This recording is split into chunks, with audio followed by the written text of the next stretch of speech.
In 1965, the average American family spent about 17% of their take-home pay on food, and roughly 90% of dinners were eaten at the kitchen table at home. Picture a mother of four cooking from a Better Homes binder, a Campbell's soup can, and a freezer that ran $1.20 a month. Number 22 cost 49 cents a pound at the A&P. Number 14 came out of a blue box in 9 minutes. Number 6 fed a family of 5 for under $1. These 25 dinners were not restaurant food. They were the casserole the neighbor brought when somebody died. Hit subscribe before this list ends. Here are the 25 all-American dinners that defined the 1960s. Number 25, tomato aspic salad. A ring of tomato juice, gelatin, and finely chopped celery, unmolded onto an iceberg leaf with a dollop of Hellmann's mayonnaise dropped in the center. Hostesses called it a salad because it was cold and it jiggled. It first appeared on suburban dinner tables in the late 1950s and held its place through the early 1960s as the marker that a housewife could afford a refrigerator and the time it took to chill 3 layers. Imagine a copper ring mold sweating in a Frigidaire next to a glass dish of deviled eggs. The Jell-O brand even sold a seasoned tomato flavor in the 1960s, packaged for exactly this dish at 23 cents a box.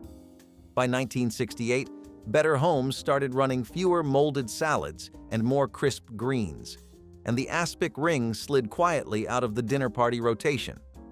Today, nobody under 60 has tasted one. The dish belongs to the era when sophistication was measured by how cleanly something slid out of a copper mold. Number 24, creamed chipped beef on toast. Thin slices of dried, salted beef pulled from a small armor glass jar, stirred into a roux of butter, flour, and whole milk, then poured over toasted Wonder Bread. The Army called it SOS. The Navy made it with tomato. Civilian families inherited it from fathers who had eaten it on ships and at Fort Bragg. It became a Sunday night supper because it cost almost nothing and could be on the table in 12 minutes. Picture a husband home from second shift, eating it standing at the counter while the kids did homework. By the late 1960s, the armor jar was migrating to the back of the grocery shelf. The veterans who learned to love it began passing, and their grandchildren had no taste for the salt or the memory. The dish refused to disappear in military families, where you could still find it on a Sunday plate as late as 1978, and the recipe still works the way it used to, but the audience for it does not. Number 23, liver and onions.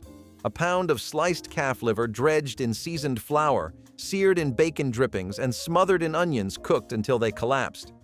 Mashed potatoes on the side, a glass of milk for the kids who knew better than to argue. Through the 1960s, your grandmother kept liver on the rotation every other Thursday because it was cheap and what the doctor told a tired wife to feed her husband. The dish disappeared because the children who choked it down vowed never to serve it themselves. By 1985, most butchers had stopped carrying it in the front case. What most people miss about Thursday liver is how completely a weeknight staple could vanish in 20 years. One generation ate it without question. The next refused to even smell it. Number 22, Swiss steak. A round steak pounded thin with the edge of a saucer, dredged in flour, browned in a heavy skillet, then braised for 2 hours with stewed tomatoes, green pepper, and onion until a fork could cut it. 49 cents a pound at the A&P in 1964. The technique was called Swissing because the meat got rolled between fluted rollers at the butcher counter to break the fibers. Every family had a Wednesday version. The gravy went over mashed potatoes or buttered noodles. By the time microwaves hit kitchens in the late 1970s, nobody had 2 hours for a weeknight braise anymore, and the dish that smelled like Wednesday across half of America began to fade. But you could still find it on the menu of small-town diners through 1991, listed under blue plate specials with mashed potatoes and green beans for $3.75. Number 21, chicken a la king in pastry shells. Diced cooked chicken folded into a sherry cream sauce with mushrooms, pimientos, and green peas, ladled into a Pepperidge Farm puff pastry shell that you pulled out of the freezer that morning. It was the dish a hostess made when the boss came over. It was also what showed up at every wedding reception, club dinner, and junior league luncheon between 1955 and 1969. The writer Calvin Trillin once wondered in print where it had gone, because for 2 decades it was everywhere. Convenience killed it. By the 1980s, the pastry shells were hard to find and the sherry felt fussy. The recipe sits in 70-year-old binders, splashed and yellowed, waiting for a hostess who is not coming back. You will not find it on a restaurant menu in any major city. You will find it tucked inside a church cookbook from Indianapolis printed in 1968. Number 20. Tuna noodle casserole. A can of chicken of the sea, a can of Campbell's cream of mushroom soup, a bag of egg noodles, a handful of frozen peas, and a crushed potato chip topping baked until the edges browned. A 1959 Federal Fisheries Survey found that 8 out of 10 American households served canned tuna once a week, and the casserole sat at the top of that list. Through the 1960s, it was the dish a working mother slid into the oven before she changed out of her work clothes. The whole thing cost about 90 cents and fed 5.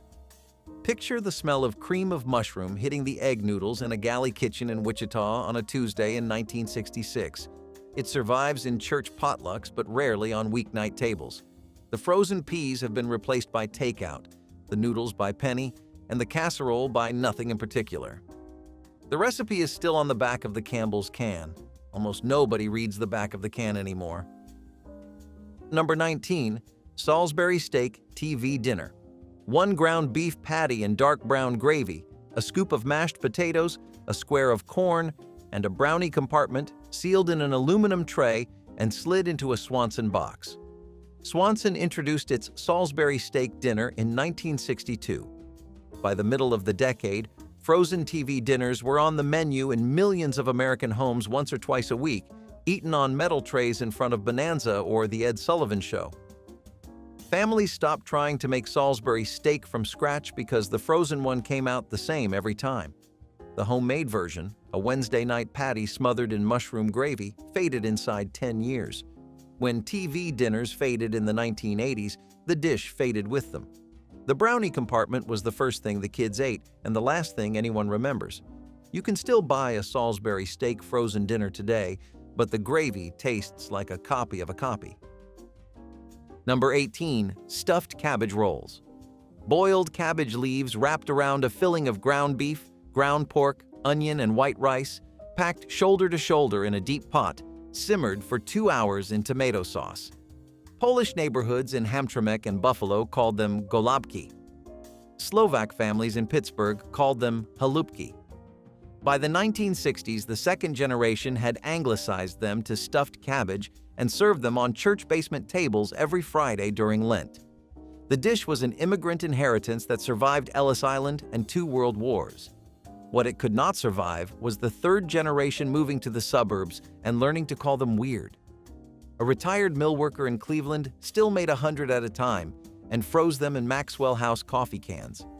He died in 1991, and the recipe died with him. The grandchildren remembered the smell. They could not remember the proportions. The cabbage went back to coleslaw, the ground meat went into hamburgers, and the rice ended up in a side dish nobody named. And the dish became a memory of a smell instead of a recipe. Number 18 went from a Sunday tradition to a museum entry inside 1 generation. That was how fast a dinner could vanish. Number 17, glazed ham loaf with pineapple. A 2-pound loaf made from ground cured ham mixed with ground pork, bound with breadcrumbs and an egg, baked in a ring mold, crowned with Dole pineapple rings and brown sugar that caramelized in the last 20 minutes. Pennsylvania Dutch country invented it. Church suppers from York to Lancaster served it on long tables every other Sunday. Through the 1960s, butchers ground their ham trimmings into loaves wrapped in white paper and labeled by hand for housewives to take home for about $1 a pound. By 1985, most butcher counters had been replaced by plastic-wrapped meat in the cold case. The ham loaf went with them. The pineapple ring still shows up on the occasional Easter ham, but it is a ghost of a ghost. You will not find a butcher who grinds his own ham loaf mix in any chain grocery store today. Number 16, pork chops and applesauce with shake and bake. 4 bone-in chops shaken in a paper bag of seasoned breadcrumbs and baked at 425 until the coating turned crisp. A jar of Mott's applesauce on the side, lukewarm, straight from the refrigerator. Shake and Bake hit shelves in 1965, and within 4 years, it was in roughly 1 in 3 American kitchens. The Brady Bunch made the line famous when Peter Brady said pork chops and applesauce in his Humphrey Bogart voice. The dish was Tuesday and Thursday food. It was simple. It was effective. By the 1990s, the box had moved to the bottom shelf. The chops thinned out. The applesauce got organic. Nobody under 40 knows the rhythm of shaking a bag, the small percussive sound it made. Number 15. Beef stroganoff over noodles. A pound of sirloin tips browned hard in a skillet, finished with sliced mushrooms and a pan sauce of beef broth, mustard, and a half pint of sour cream stirred in off the heat. Spooned over wide egg noodles. The dish came home with American GIs from Europe and entered the home cooking magazines by 1955. Through the 1960s, every Betty Crocker cookbook had a version. It was Saturday night dinner before company arrived. Fancy enough to feel like a treat, fast enough to make in 40 minutes. The sour cream curdled if the heat got too high. Mothers warned daughters about that one over the phone.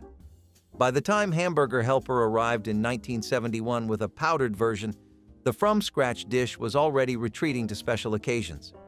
Today, it has retreated all the way out of the rotation. Number 14. Meatloaf with ketchup glaze. 2 pounds of ground chuck mixed with a sleeve of crushed saltines, a small grated onion, 2 eggs, a splash of whole milk, and a heel of stale bread soaked soft. Pressed into a Pyrex loaf pan, slathered with a half cup of Heinz ketchup and a tablespoon of brown sugar, baked an hour at 350. The whole thing cost $1 and fed 5 people with leftovers for sandwiches the next day. Every American kitchen had a version of it. The recipe was on the back of the saltine box, on the side of the ketchup bottle, in the family Bible. Nobody measured. Through the 1960s, meatloaf was Tuesday dinner and reheated lunch and the cold sandwich a husband took to the plant in a tin pail. It survived because it was forgiving. A cup more breadcrumbs, a little less meat, an onion if you had one.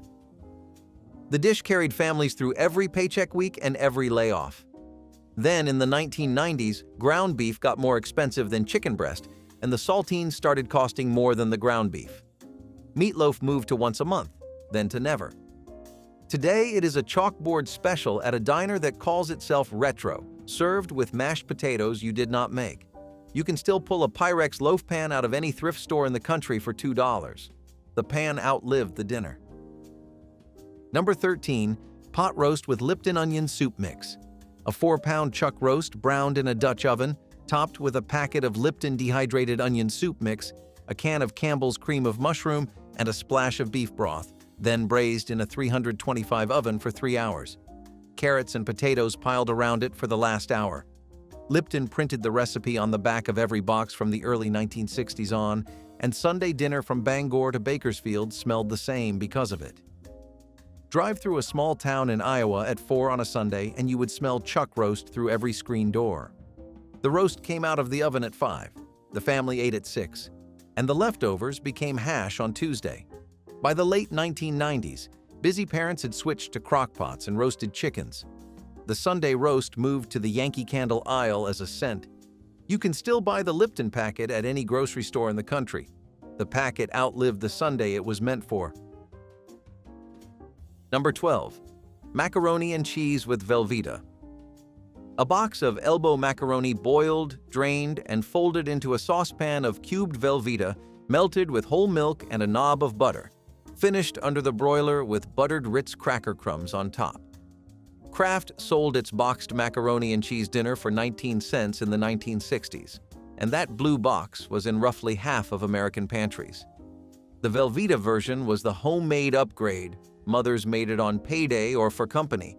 The orange brick of processed cheese melted smooth, never broke, and tasted the way the 1960s tasted, which was salt and butter and a kind of optimism. It pulled the kids to the table without a single complaint. Velveeta is still on the shelf, but the homemade casserole has been pushed aside by the blue box and the freezer aisle. Your grandmother's version had a crust on top and a soft middle the blue box has never figured out how to copy. Number 11. Sunday fried chicken in a Crisco can. A whole fryer cut into 8 pieces, soaked in buttermilk overnight, dredged in flour seasoned with salt, pepper, and paprika, then dropped piece by piece into a cast-iron skillet of melted Crisco hot enough to make the flour hiss. Lid on, 10 minutes aside. The fat got strained back into the can after it cooled and used again the next Sunday. Through the 1960s, fried chicken was the meal that pulled the family back to the table after church. The whole bird cost about 39 cents a pound at the supermarket. Then Colonel Sanders opened 1,000 stores and the bucket replaced the skillet. The Crisco can in the back of the cabinet went rancid and got thrown out.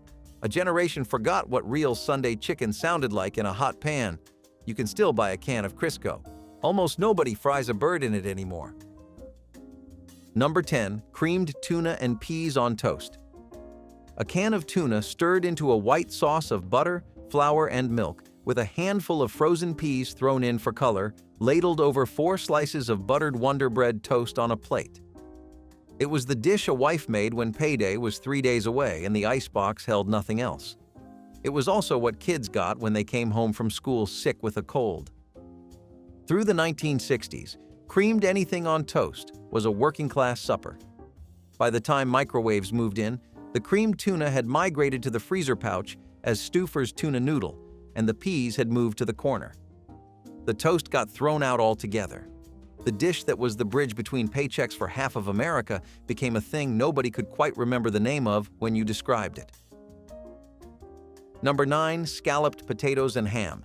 A casserole dish layered with thinly sliced russets, diced ham from Easter dinner, chopped onions, salt, and pepper, drowned in a cup and a half of whole milk and dotted with butter, baked covered for an hour and uncovered for 30 minutes more until the top went brown and the milk turned into a thick, faintly sweet sauce. The dish was a way to use up the last of the holiday ham. Every Lutheran church basement in Wisconsin had a version. Through the 1960s, scalloped potatoes were the side dish that became dinner because it had meat in it. The Easter ham started shrinking when families got smaller, and the dish followed it down. But a dish that depended on a leftover became impossible the moment leftovers stopped existing. Today, the milk separates, the potatoes turn gray, and nobody has the patience for a 90-minute oven anymore. You can buy a boxed version with powdered cheese sauce. It is not the same plate. Number 8. Hamburger gravy on mashed potatoes. A pound of 70% ground beef browned hard in a skillet, fat left in, 3 tablespoons of flour stirred in to make a roux, 2 cups of whole milk poured in slow until it thickened into a pale, peppery gravy, spooned over a mound of mashed potatoes that had been beaten with butter and a splash of evaporated milk. The dish had a dozen names. South Dakota called it hamburger gravy. Northern Wisconsin called it slumgullion. Texas called it poor man's chipped beef. It was the first dish a young bride learned. It cost about 65 cents a pound through the 1960s, and it stretched. A small skillet fed 4 kids and a husband who came home hungry from the rail yard. There was no recipe written down. Mothers taught daughters by standing next to them at the stove and saying more flour, less milk, more pepper.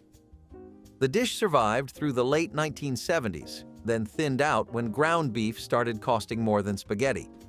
By 1995, it had vanished from the rotation in most homes. Today, a few diners in Iowa and Nebraska still serve it on the breakfast menu under a different name. The kids who grew up on it remember the smell of browning beef on a winter Tuesday. They remember the way their mother held the fork against the side of the pan to scrape the brown bits up into the milk. That is what number 8 was. A weeknight, a working stove, and a kitchen that smelled like staying alive. Number 7. Goulash with elbow macaroni. American goulash, not Hungarian. A pound of ground beef browned with onion and green pepper, a can of Hunt's tomato sauce, a can of stewed tomatoes, 2 teaspoons of paprika, and a pound of elbow macaroni cooked right in the pan until it absorbed the liquid. The whole pot fed 6. The Midwest claimed it. The Southeast claimed it. School cafeterias across the country claimed it under the name slumgullion or American chop suey. Through the 1960s, It was the dish a mother made when she had no plan and a pound of hamburger. It cost about $1.50 for the whole pot. And the recipe is on a faded index card in a metal box in somebody's basement, scribbled in pencil by a woman whose name nobody remembers. By the 1990s, the same family was eating hamburger helper from a box and calling it goulash. The original got buried. Number 6. Salmon patties with cracker crumbs. A can of pink salmon, bones and skin and all, mashed in a bowl with 1 egg, a small chopped onion, and a sleeve of crushed saltines, formed into 4 patties, fried in a 1/4 inch of vegetable oil until the edges turned crisp. 49 cents for the can, 12 cents for the crackers. The dish fed a family of 5 for under $1 through the 1960s. The bones got mashed in because they had calcium and Grandma said so. The patties came to the table with mashed potatoes and a tin of green peas warmed on the stove. By 1990, wild salmon had moved upmarket, the cans had shrunk, and the patties had retired. The recipe lived on for one more generation in the trailer parks and the small towns, then went quiet. Every once in a while you will find a woman in her 70s in a small grocery store buying a can of pink salmon and a sleeve of saltines, and you will know exactly what she is making for dinner. Number 5. Tongue with horseradish sauce. A whole beef tongue, 3 pounds, simmered for 3 hours with bay leaves, peppercorns, and a halved onion until a knife slid through it. Peeled while warm, sliced thin against the grain, served cold on a platter with a tart horseradish cream. Pickle on the side. Through the 1960s, tongue was a Saturday lunch in Jewish delicatessens from the Bronx to Boyle Heights, and a Sunday cold cut in many German and Polish American homes. The butcher kept 3 or 4 tongues in the back case. By the 1980s, most butchers stopped carrying it because the demand was gone. The grandchildren of the people who loved it would not eat it. The horseradish stayed. The tongue did not. You will pay $26 a pound today for what used to cost 90 cents at a corner butcher shop. Number 4. Lima beans and ham hocks. A bag of dried baby lima beans soaked overnight, then simmered with 2 smoked ham hocks, an onion, and a bay leaf for 3 hours until the beans went creamy and the meat fell off the bone. Cornbread on the side, butter melting into the cracks. The dish came up from the south and crossed the country with the Great Migration. Through the 1960s, it was Friday night supper in row houses in Detroit and Cleveland and Chicago. The ham hocks cost almost nothing. The beans were under 20 cents a pound. The pot fed 6 and reheated better the second day. The smell of beans simmering on a Friday afternoon was the smell of a working family making it through to payday. By 1995, dried beans had become a specialty product in most grocery chains, and ham hocks had moved behind the deli counter. The dish moved with them. Number 3. Welsh rarebit on toast points. A sharp cheddar melted with butter, a splash of milk or beer, dry mustard, Worcestershire, and an egg yolk to thicken, ladled over 4 toast points cut diagonal, a slice of tomato on top if a hostess felt fancy. The dish was a 1950s and 1960s ladies' luncheon staple from Boston to St. Louis, and it doubled as a quick supper at home when the husband was working late. By 1965, it was in every Better Homes cookbook, complete with a chafing dish presentation. It vanished because nobody owned a chafing dish anymore, and the word rarebit started sounding old. The cheddar stayed, the toast stayed, but the dish went out with the doilies. You will find it on a few old hotel menus in Philadelphia. The hotel may still be open. The dining room is not. Number 2. Frankfurters and sauerkraut. A pound of Oscar Mayer wieners simmered in a pot of jarred Bavarian sauerkraut with a tablespoon of brown sugar, a few caraway seeds, and a sliced apple thrown in for sweetness. Boiled potatoes on the side, a pat of butter on each one. The dish came out of German-American kitchens in Milwaukee and Cincinnati and the immigrant blocks of Yorkville in Manhattan. Through the 1960s, it was a Wednesday dinner in roughly 1 in 5 American homes. The Franks cost 49 cents a pound. The sauerkraut came in a quart jar for a quarter. It was the kind of dinner you could make in 20 minutes. By the time the 1980s arrived, hot dogs had become cookout food, sauerkraut had become a condiment, and the dish had been folded into history. The pot is still in someone's cabinet. The recipe is not. The smell of caraway in a warm kitchen still pulls a 65-year-old back to her mother's stove faster than any photograph. Number 1. Liver loaf with bacon strips. A pound of beef or pork liver ground fine with onion and parsley, mixed with crushed saltines and an egg, packed into a Pyrex loaf pan, draped with 4 strips of Armour bacon, and baked an hour at 350 until the bacon crisped and the loaf set. Sliced cold the next day for sandwiches on Wonder Bread with yellow mustard and a thin pickle slice. Through the 1960s, liver loaf was the dish a frugal mother made when she stretched a Sunday dinner into Tuesday lunch and Wednesday supper. The organ meat was cheap, about 30 cents a pound at the corner butcher. The bacon made it tolerable. The loaf went into the Frigidaire, wrapped in tin foil, and lasted 4 days. It vanished the moment American children grew up and refused to eat it themselves. By the 1990s, the supermarket case no longer carried liver in sliced form, only the occasional vacuum pack in the back. Liver loaf retreated all the way out of memory. Number 1 was not the most loved. It was the most necessary. It was what sat in the icebox when the budget could not stretch any further. Mothers made it without complaint. The kids ate it without thanks. It was the dinner of a generation who knew the dollar value of every bite, and it was the first thing their grandchildren refused to learn. The part that surprised me about why these dishes vanished is that the dishes were honest. They told you what your family could afford, what your kitchen could do, and how long your mother had been on her feet at the stove that day. They were what you ate on a Wednesday because Wednesday came every week, the rent was due, and the saltines were already in the cupboard. The box of rice-a-roni had been in American cabinets since 1958, and by the early 1960s, it had become the standard dinner for anyone cooking alone who wanted something that felt more like cooking than it was. The technique was everything. Melt butter in the skillet, add the dry rice and broken vermicelli from the box, and toast them together, stirring constantly until the pasta turned amber and the rice went translucent. Then water, then the seasoning packet, lid on, heat down. Those 2 minutes of dry toasting gave the dish a nutty depth that plain boiled rice never had. The step people who didn't know the rule always skipped, wondering later why theirs tasted flat. Golden Grain Company developed the original in San Francisco, after co-founder Vince DeDomenico watched a neighbor combine rice and pasta in the early 1950s. 19 cents a box. You could eat it plain. You could pull in a leftover chicken thigh and call it a proper dinner. Either way, it was ready before you finished changing out of your work clothes. Number 18. Chicken fried steak. Take a tough, cheap cut of beef, pound it flat with a mallet, dredge it in seasoned flour, dip it in egg, dredge it again, and fry it in a cast iron skillet until the coating shatters at the touch of a fork. Then smother the whole thing in white pepper gravy.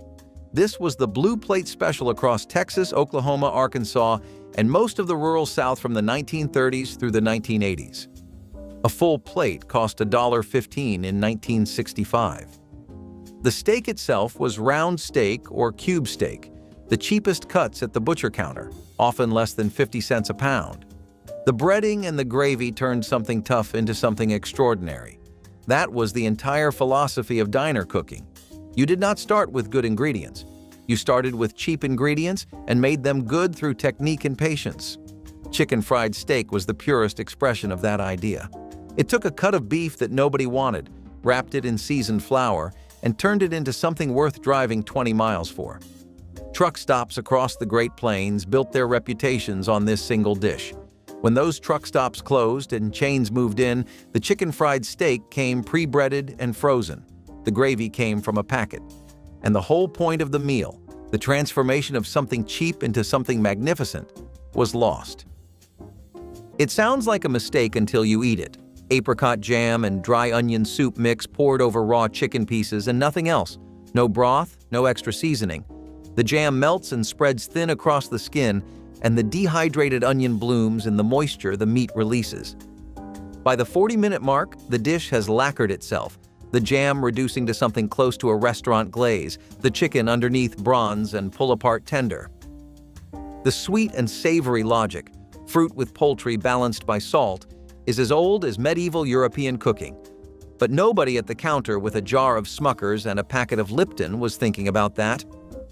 They were thinking about dinner, and what they landed on tasted like more effort than it was. The dish arrived in American kitchens through the 1970s and 80s, when shelf-stable condiments made complicated-tasting meals possible without anything being fresh. Open two things, pour them over chicken, and sit down to something that looked like you meant it. Before Hamburger Helper arrived in 1971, people stretching ground beef into a full dinner were already doing it themselves, and in New England, they'd called the result American chop suey for decades, a name with nothing to do with Chinese food and everything to do with the Depression-era habit of giving humble dishes whatever label made dinner sound more interesting. Brown the beef with diced onion, pour in undiluted Campbell's tomato soup and a can of water, bring to a simmer, drop in dry elbow macaroni right in the skillet, stir for 20 minutes. The Encyclopedia of American Food and Drink traces chop suey in American usage to the late 19th century, but the elbow mac version became the signature of New England working-class cooking in the post-war years. The Midwest called it American goulash. Parts of the South called it macaroni red. It fed whoever needed feeding, by whatever name, and left the pot easy to wash. When cooking alone, that mattered almost as much as the eating. Number 22. The hot, open-faced turkey sandwich. This was Thanksgiving on a plate for $1.25.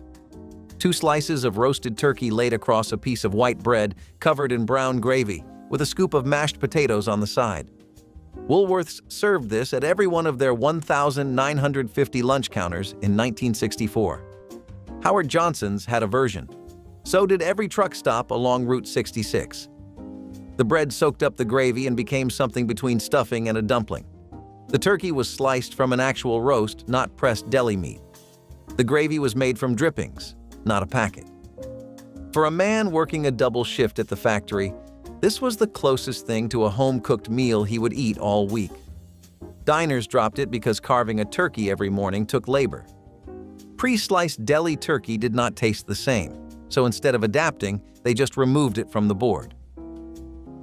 She never diluted the soup. That was the thing most people got wrong when they tried to copy it. They thinned the can, and the noodles came out swimming instead of coated. The real method? Bone-in chicken thighs straight into the casserole dish, dry egg noodles scattered around them without pre-cooking, and the cream of mushroom soup poured undiluted, the whole thick can, over the top, then covered tight. By the time the oven finished, the noodles had pulled up every bit of that condensed soup and the chicken skins rendered fat. Campbell's began publishing casserole recipes from their condensed soups in 1941, and this dump-and-bake logic became the foundation of how a generation of women fed families without measuring and without writing anything down for whoever came after. You can follow the method exactly.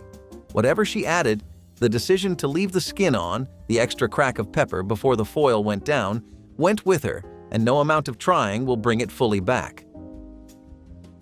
The trick with tomato soup rice was that you never added plain water. You poured condensed Campbell's directly into the skillet with a cup of long-grain rice, diced onion, a strip of green pepper, and enough chicken broth to make the ratio right, then covered it and left it on low for 20 minutes. The rice absorbed everything, the tomato, the salt, the sweetness of the onion, and came out a pale orange red, each grain separate, faintly sticky at the edges. The people who grew up eating this called it Spanish rice, even though no one in Spain would have recognized it, and every household had a different version. Some added ground beef, some used beef broth, some added diced tomatoes alongside the soup. The version made with nothing but soup and rice cost almost nothing and kept in the refrigerator for 3 days. It appeared in 1960s budget cookbooks under meatless main dishes, with the suggestion to stretch it by adding a poached egg on top. Most people just ate it plain, standing at the stove. Number 24. Creamed chipped beef on toast. The soldiers called it SOS. Thin slices of dried beef torn into strips, stirred into a white sauce made from butter, flour, and milk, then spooned over toast. The Army had been serving it since 1910, and when those soldiers came home after World War II, they wanted it at their local diner. A plate with hash browns on the side cost 60 cents in 1955. By the 1970s, it had become a breakfast staple across the Northeast and Mid-Atlantic, Diners in Delaware and Maryland built entire reputations around their version. The beef was salty, the sauce was thick. The toast went from crispy to soft as it absorbed the gravy. It filled you for 5 hours on 40 cents worth of ingredients. When diners started closing in the 1980s, creamed chipped beef went with them. A generation of veterans lost the last place that still cooked the way the mess hall did. The secret was the raw beef. Recipes that had you brown the ground beef first missed the point. The logic depended on the fat rendering directly into the macaroni and tomato sauce as everything cooked together, binding the pasta in the drippings. Dry, uncooked elbow macaroni first, then raw ground beef crumbled over it, then canned diced tomatoes, then beef broth, just enough to submerge the pasta, then shredded cheddar across the surface. Tight foil, 350, 45 minutes, then uncovered for 10 more to set the cheese. Campbell's published an emergency dinner pamphlet in the 1950s built on this exact principle. Raw starch and raw protein combined with liquid in a sealed dish, which became the organizing idea of American post-war convenience cooking. The broth turns the macaroni translucent where it is not yet absorbed. The beef fat marbles through the pasta, and the cheddar goes slightly crisp at the edges. You pull back the foil and the kitchen smells like a diner in 1957.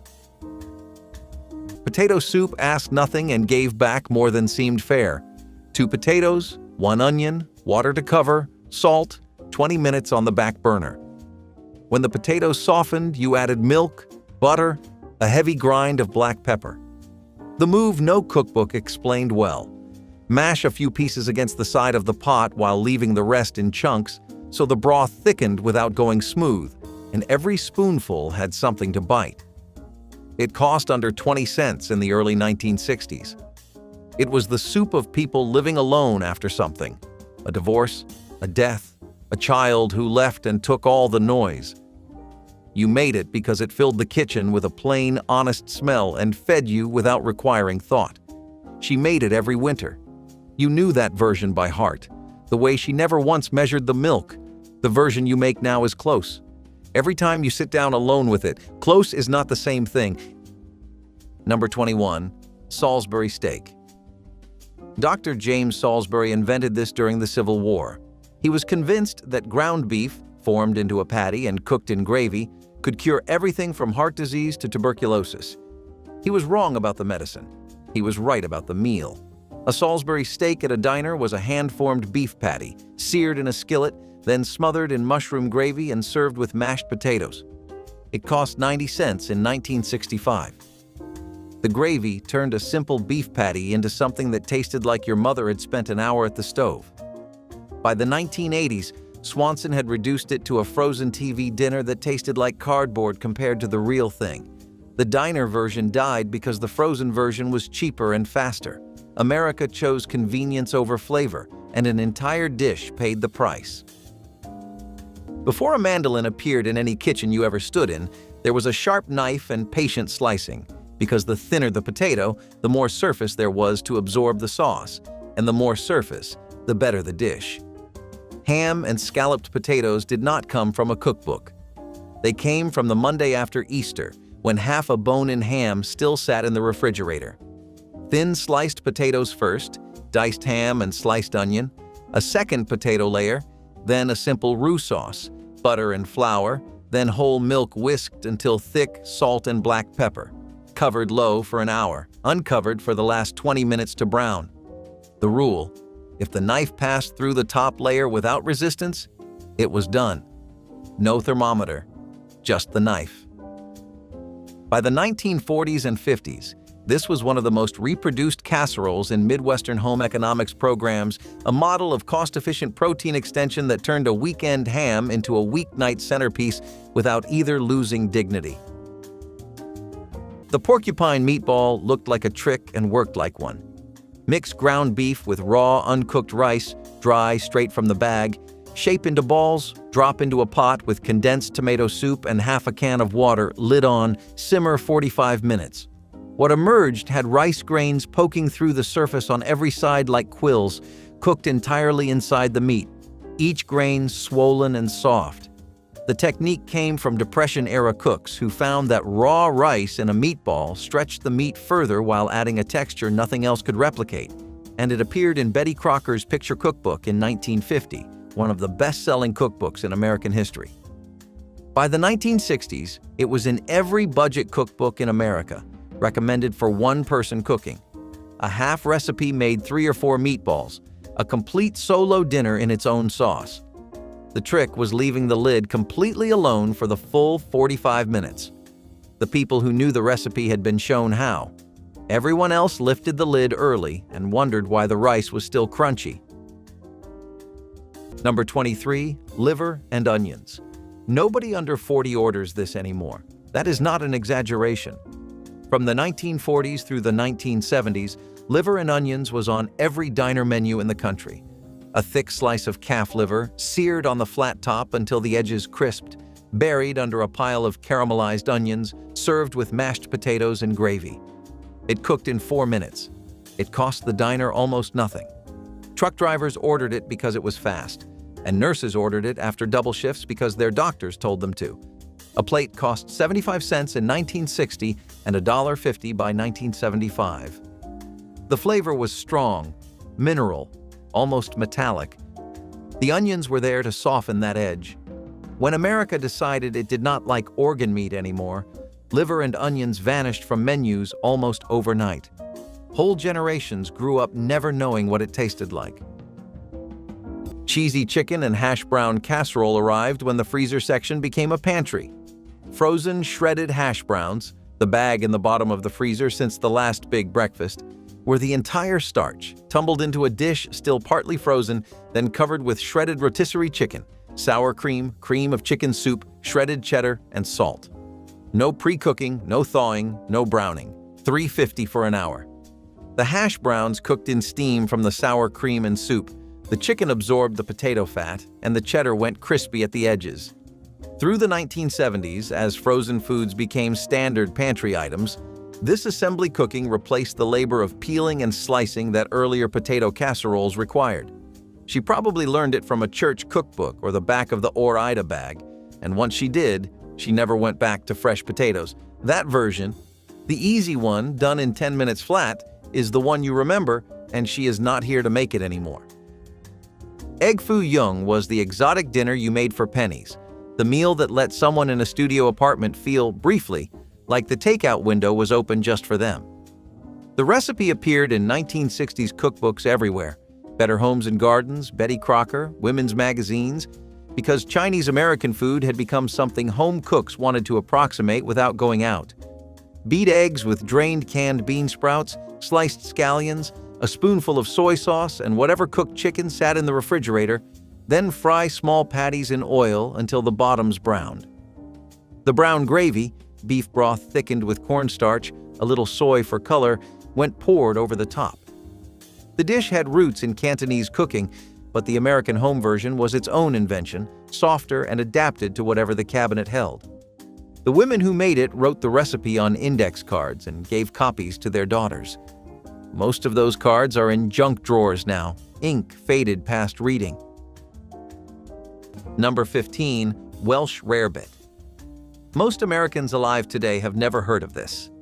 From the 1890s through the 1950s, Welsh rarebit was on the menu of nearly every lunch counter, tavern, and diner in the Northeast. Sharp cheddar melted with beer, mustard, Worcestershire sauce, and a pinch of cayenne poured over thick toast. That was the whole thing. Cheese on toast elevated to something almost elegant. A plate cost 50 cents in 1950. The sauce had a sharpness from the mustard and a depth from the beer that made it taste like it belonged in a restaurant, not a diner. That was the beauty of it. Diner food at its best was restaurant food stripped of pretension. When grilled cheese sandwiches became the default comfort food, Welsh rarebit disappeared. The name confused people. The beer and the sauce scared teetotalers.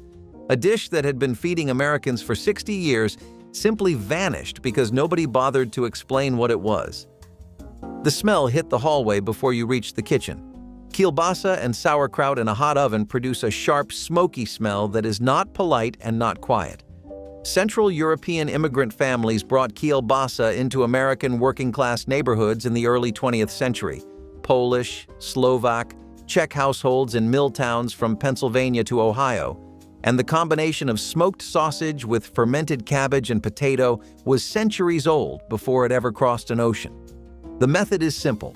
Kielbasa coins, drained sauerkraut, chunked potatoes, brown sugar, mustard, oil, all tossed and spread across one pan. 400 degrees, 30 minutes. The brown sugar tames the fermented bite, the potato soaks up sausage fat, and the whole thing goes from pungent and sharp to sweet and tender. Precisely why this dish outlasted the neighborhoods that invented it. The mill towns emptied. The kielbasa stayed. Welsh rarebit, the name that made it sound like it required a hunting license, was sharp cheddar melted with Worcestershire sauce, dry mustard, and a splash of dark beer or milk poured over toast. The dish had been an English tavern staple since the 18th century, appearing in cookbooks as Welsh rabbit as early as 1725, and crossed into American kitchens as a dignified supper for the person who had cheese, bread, and little else. In the 1960s, it still appeared in Good Housekeeping as a savory, sophisticated but cheap. The trick nobody figured out alone. Heat had to stay low and the cheese stirred constantly, never boiling, or the sauce broke into a greasy slick and a rubbery lump. You learned this once by ruining it. Then you never forgot the temperature. The people who made rarebit well had been shown at the stove by someone who'd also been shown, the recipe passing hand to hand, not page to page, until the line of hands ran out and the dish quietly stopped showing up on Tuesday nights. There was no announcement. It just stopped. Number 20. The tuna melt. Rye bread, tuna salad mixed with mayonnaise and diced celery, a thick slice of Swiss cheese melted under the broiler until it bubbled and browned. Pickles on the side. That was the whole production. A tuna melt at a lunch counter cost 85 cents in 1968. Secretaries ordered it. School teachers ordered it. Construction workers ordered it and asked for extra cheese. The rye bread gave it depth. The melted Swiss gave it richness. And the tuna salad, cold against the warm bread, created a contrast that no modern sandwich has managed to replicate. Diners replaced it with wraps and paninis in the 1990s. The tuna melt did not disappear because people stopped liking it. It disappeared because restaurants stopped believing that simple food deserved a place on the menu. Red beans and rice on Monday was not a recipe in New Orleans, it was a calendar fact. Monday was wash day, requiring hours of labor, so Monday dinner had to take care of itself. Beans into the pot in the morning, smoked sausage added by noon, rice going in late, everything collapsing into a thick sauce with very little oversight. The oven version carries the same logic. Soaked dried kidney beans, sliced smoked sausage, long grain rice, and spiced chicken broth, cayenne, garlic powder, a bay leaf, covered at 325 for 2 hours. The sausage bleeds smoke into the broth, the rice absorbs from below, and the beans thicken the liquid until what started as separate components becomes something close to gumbo. The Monday red beans tradition is documented to the mid-19th century in New Orleans and was common throughout Gulf Coast African-American households where smoked pork and dried legumes were the most affordable proteins available year-round. The dish does not need watching. It just needs time. The smell of salmon patties hit you before you were fully inside, warm and oceanic, meaning someone was making something out of nothing. Canned pink salmon, bones left in because they were soft enough to eat, and every mother insisted they were good for you, got flaked with crumbled saltines, 1 egg, a spoonful of yellow mustard, and dried onion flakes. Shaped with wet hands into a skillet where Crisco was already shimmering. 2 minutes aside, 3 if you wanted the crust darker. The outside turned copper penny brown. The inside stayed barely warm at center. Tartar sauce if you had it, ketchup if you didn't. A whole generation kept a can of salmon in the back of the cabinet the way they kept a $20 bill in a shoe. Not for every day, but for when everything ran out. Canned salmon cost under 40 cents in the early 1960s. The patties made from it tasted like a cook who knew what to do with 40 cents. Most of those cooks are gone now, and the cans in the back of the cabinet have been gathering dust. Number 17, chicken a la king on toast. Chunks of chicken in a thick cream sauce with mushrooms, peas, and diced pimientos served over toast points or a split biscuit. This was hotel food that migrated to the diner counter in the 1940s and stayed there for 30 years. The diner version was made from scratch, real chicken pulled from the bone, a roux built with butter and flour, cream stirred in slowly until the sauce coated the back of a spoon. A plate cost 95 cents in 1962. It was the meal that waitresses recommended when you could not decide. Rich, warm, and filling without being heavy. The pimientos gave it color. The peas gave it sweetness. When diners stopped making sauces from scratch, chicken a la king was one of the first casualties. Stuffed bell peppers were a Depression-era solution to making ground beef and rice feel like more than ground beef and rice. You halved the peppers and they became free vessels, grown in the backyard or bought for pennies, and the same modest filling suddenly had shape and occasion. Raw ground beef mixed with uncooked rice, onion, salt, and tomato sauce, packed into the pepper halves, stood upright in a baking dish with a half-inch of water and more sauce poured over the top. Covered at 350, the steam inside did all the work. Rice cooked from trapped moisture, beef set firm, the pepper wall softened to tender. During the 1930s, when beef cost around 18 cents a pound and garden peppers came free all summer, this was the dish that made a weeknight feel like a real meal. Your grandmother may have served 2 halves with a glass of milk and nothing else. That was enough. She knew it was, and she set the table the same way regardless. Tamale pie was what you made when ground beef and a can of beans needed to become something that actually felt like dinner. Brown the beef with onion and garlic, add kidney beans, canned tomatoes, chili powder, and cumin, let it thicken. Pour a cornbread batter over the top, cornmeal, flour, egg, milk, bake at 400 degrees for 25 minutes. The recipe had circulated in American cookbooks since the 1930s, when Midwestern agricultural extension pamphlets recommended it as a practical way to stretch inexpensive ground beef. By the 1960s, it appeared in budget cookbooks nationwide, often noted as makes 2 meals. The genius was the crust. It absorbed the chili juices from below while baking, so the bottom was dark and moist and spiced while the top stayed dry and crisp. 2 completely different textures in the same dish. You had to decide which half you wanted first. Both choices were right, and you never quite made up your mind before the dish was empty. Number 25. The Blue Plate Special Meatloaf. There was a diner in Akron, Ohio, where a woman named Edna Kowalski served the same meatloaf every Thursday from 1952 until she retired in 1989. Ground beef, breadcrumbs, an egg, ketchup on top. The plate came with mashed potatoes, green beans, and a roll. The whole thing cost $1.10 in 1970. Nobody asked for the recipe because everybody already knew it. Your mother made it. Your aunt made it. The woman at the church potluck made it. Meatloaf was the great equalizer of American cooking. It did not matter if you were a steel worker or a school teacher. You sat at the same counter and ate the same slab of seasoned ground beef with the same brown gravy ladled over the top. Diners stopped serving it because they decided it was not sophisticated enough. That was the whole reason. Not the taste, not the cost. The embarrassment of serving something that simple. Uncooked long-grain rice goes in first, dry, straight from the bag, no pre-rinsing. That was the rule. And if you had to ask why, you were not there yet. Bone-in pork chops lay on top, seasoned with salt, onion powder, and paprika, and a can of cream of mushroom soup thinned with 1 can of water went over all of it.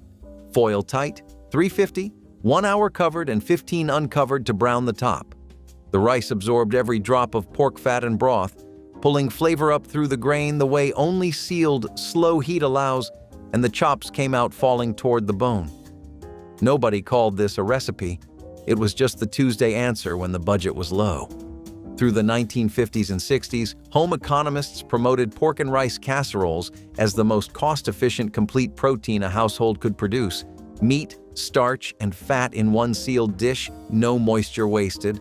Today, the chops come out of an air fryer and the rice is instant, and the patience of that sealed hour is gone.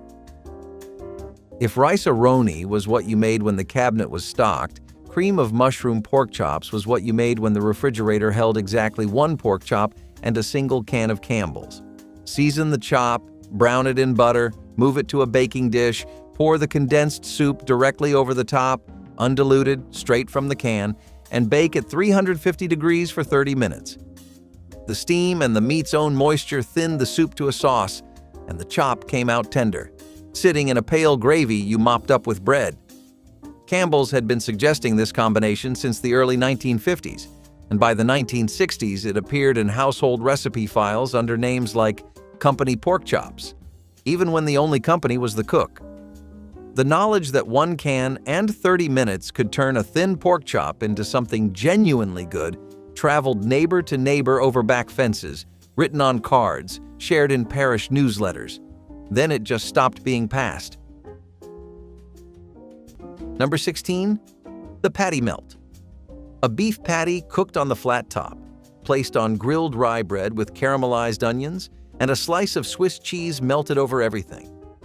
It was not a hamburger. It was not a grilled cheese. It was something better than both. The patty melt was invented at Tiny Nailers in Los Angeles in the 1950s.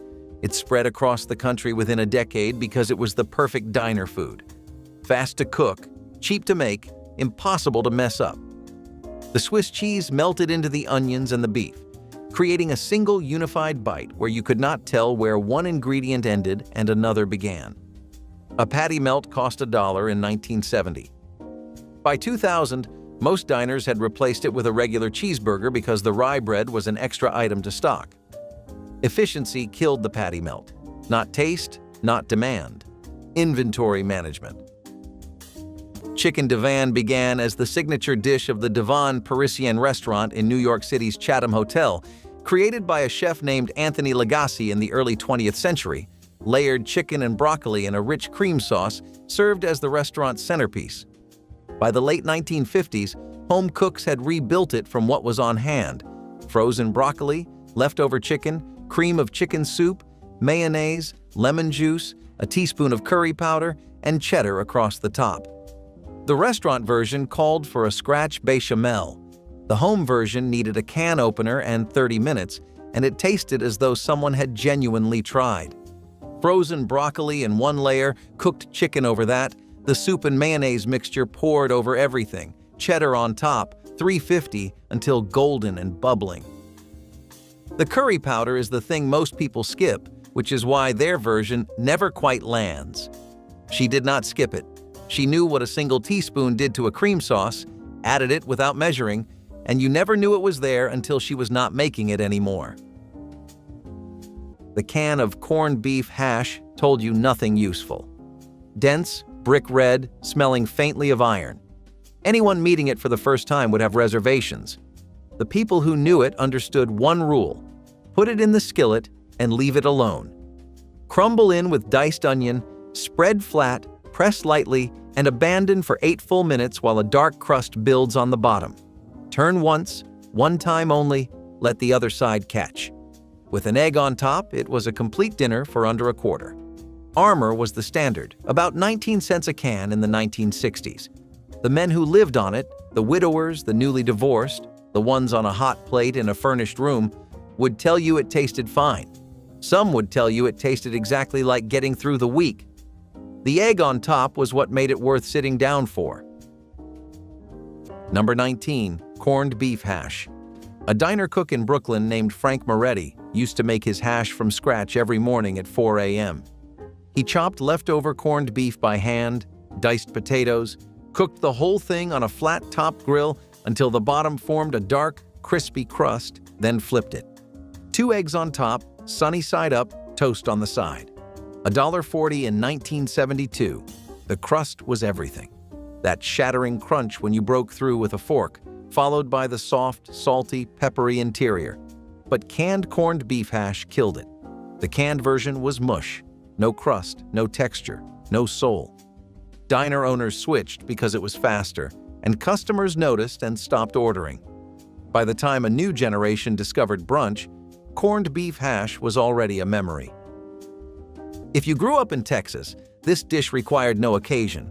It appeared in a 9 by 13 pan at every church supper and gathering from the 1960s onward. King Ranch chicken has a murky origin that the actual King Ranch in South Texas has always declined to claim. But by the time it spread through community cookbooks and church pamphlets across the state, it had become one of the defining one-dish meals of Texas home cooking. Torn corn tortillas go in a loose layer. Not stacked tight, they need room to absorb. Shredded chicken and a mixture of cream of chicken soup, cream of mushroom soup, Rotel diced tomatoes with green chilies, and sour cream go over that. Another tortilla layer, another filling layer, then cheddar and Monterey Jack across the top. 350, 45 minutes. The Rotel is the key. The green chili heat cutting through the sour cream and double soup, making the whole dish taste more deliberate than a collection of cans has any right to. Creamed dried beef had a nickname men who'd served never quite stopped using. Unsuitable for cookbooks, but right at home in kitchens where someone had learned to cook on a military budget. The recipe: a small jar of armored dried beef soaked briefly in cold water to pull back the salt, torn into pieces, folded into a white sauce of butter, flour, and milk, black pepper, ladled over toast. The toast had to be properly done, golden, not pale, because the sauce soaked through soft bread in 40 seconds flat, and everyone who'd made it more than once knew to watch the toaster. The jar cost about 20 cents. The flour and milk cost almost nothing. It was the meal of men who'd come home from service and never quite returned to spending money the way civilians did, carrying a wartime economy through the 1950s and into the 60s on a budget that existed only in their own kitchens. The jars have retreated to specialty shelves now, waiting for someone who still knows what they're for. These 25 dinners did not vanish because they failed. They vanished because the kitchen they belonged to vanished first. The deep skillet, the Pyrex loaf pan, the ring mold. Pull one of these recipes out of a yellowed cookbook this Sunday. Make the meatloaf. Pour the gravy. Sit at the table, not the couch. Drop your family's vanished dinner in the comments. Somebody else's grandmother made it too. These were the rhythm of an American week, cooked by women who fed their families on a budget and a clock.